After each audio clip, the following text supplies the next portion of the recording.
Tuesday, January 21st, 2025. Saint Agnes.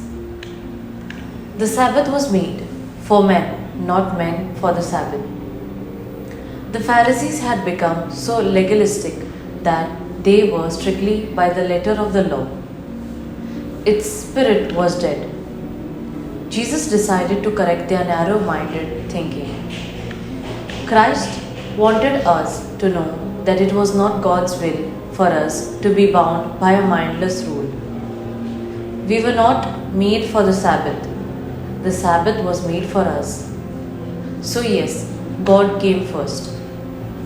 However, observing the rule at the cost of neglecting our neighbor was hardly the spirit of Sabbath. That is why Christ declared, I desire mercy and not sacrifice. Whatever the day, the Lord does not expect us be insensitive to others. He wants to see faith in action.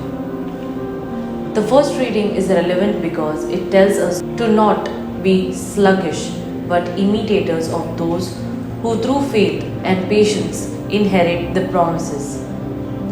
The idea of not doing work on the Sabbath is also an act of trust. We believe that the Lord will give us our daily bread, even though we did not work that day but dedicated it to Him in thanksgiving. Sunday, the first day of the week, is our Sabbath. Sunday is special, and what we do on Sunday should continue throughout the week. Fruit. When the Sabbath comes round, apart from worshipping the Lord, let me reach out to those in need and so glorify Him.